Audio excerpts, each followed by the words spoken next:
Hey, Storm Trek. This is a great conversation you're having with Dan Mill and others. So, if you don't mind, I'd like to just hop in here.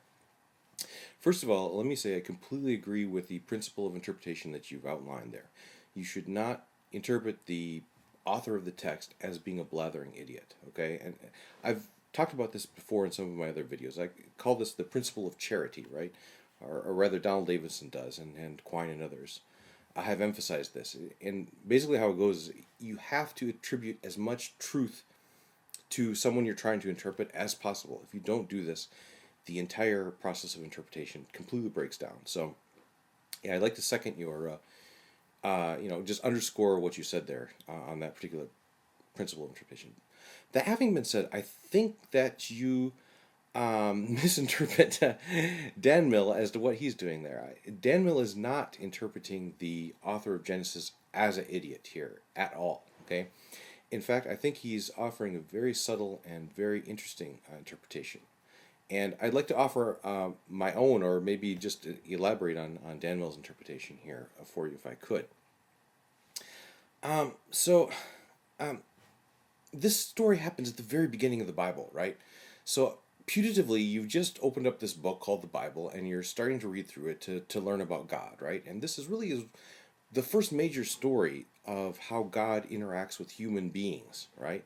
This is the first story that you get of God's real modus operandi as what he's going to do from here on out, right? Especially in crisis situations. So let's take Jesus' advice to heart here for a second. Okay, become like a little child again. Okay, pretend like forget everything you know about God or your preconceived notions of what God is like, right? And just focus on the text of Genesis here. And let's find out what exactly kind of God that we're confronted with in this book of Genesis, right?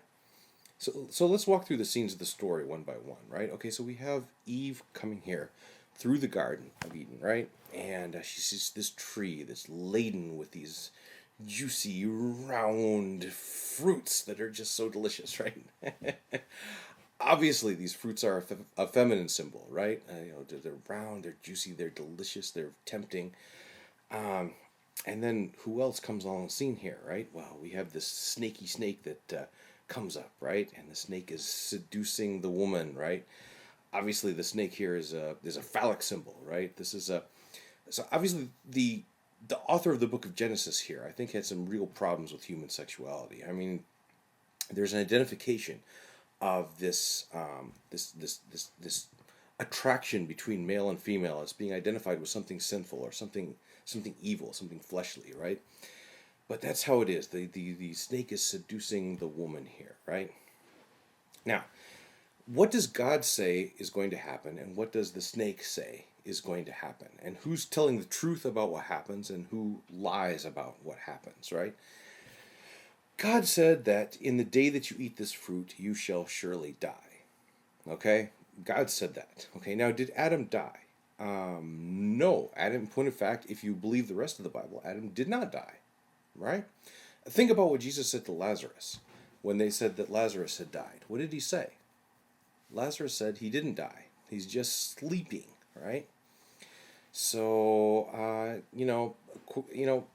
people who are, died in Christ aren't really dead, right? They're just sleeping.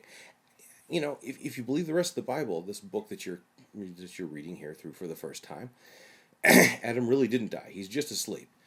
Or maybe he's, according to some versions of Christianity, he's in heaven right now, right? He's not dead at all, okay? So, there you go. So, God lied on two counts here. First of all, Adam didn't die in that day. And second of all, Adam didn't die at all, right? Okay, so who did tell the truth, though, in this story? Okay, what did the snake say? The snake said, "You shall not surely die," and they didn't die. But he said something else very interesting, right? The snake said, "You will become like gods because you will know good and you will know evil." Amazing. Now, if you've seen a lot of my other videos, you know this is another thing I always harp on, right? Is this distinction between descriptive language and normative language. My interpretation of this fall story here is this is human beings fell in this sense when they realized the difference between good and evil. when they had this realization of normative vocabulary, they really could deploy this normative vocabulary. They realized that there was a right way of doing things and a wrong way of doing things, and this normative gap here between the two vocabularies is something which I interpret as being the fall, right? Really, that's when we achieve this godlike capability of kind of standing apart from the world a little bit and this redescribing it in very interesting ways, which gives us tremendous power over the world. So, at any rate, okay, this is the first story that you have of God. This is your first exposure to how God really acts in this thing. So, what is the author trying to tell us about this? Okay, now, if you take the standard picture of God that you've been given in Sunday school as this loving, kind Father that's up there, this God is love and all this kind of stuff. I can see where you might think that this interpretation of God would be attributing error to the author of Genesis, right? Because this picture of God does not comport with the picture of God as love at all. Okay? But think about this. Forget that for a minute. Okay? Just concentrate on the text of Genesis. What does Genesis say about this God? Right? What did this God do? Well, first of all, this God set up an impossible scenario, right? God knew that these guys were going to fall and was going to eat of that fruit, right? God let the snake in there to stir up the pot, right? And what's more, God completely lied about what was going to happen next. Uh, you know, who's on the side of the humans here? The snake is the only person who told the truth here. Now, is this picture of God consistent with the rest of the book of Genesis and the rest of the Bible, or is it inconsistent?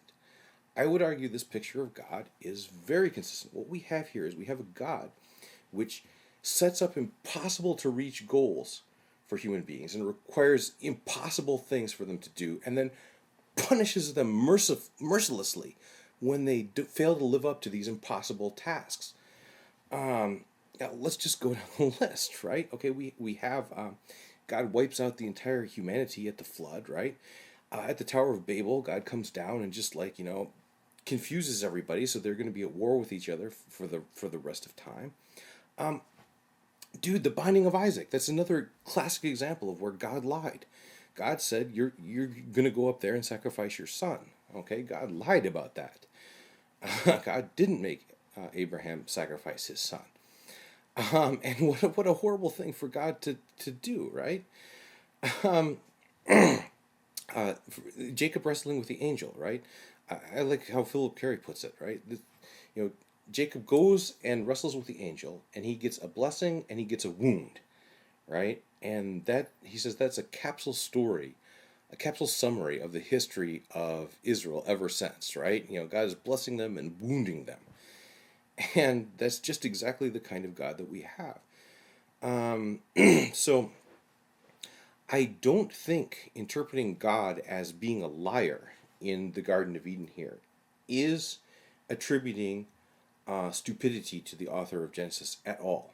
Okay, I think the author of Genesis knew exactly what he was doing and exactly the kind of God that he was describing. And that's exactly the kind of God that's depicted in the book of Genesis. A very, very scary picture of God.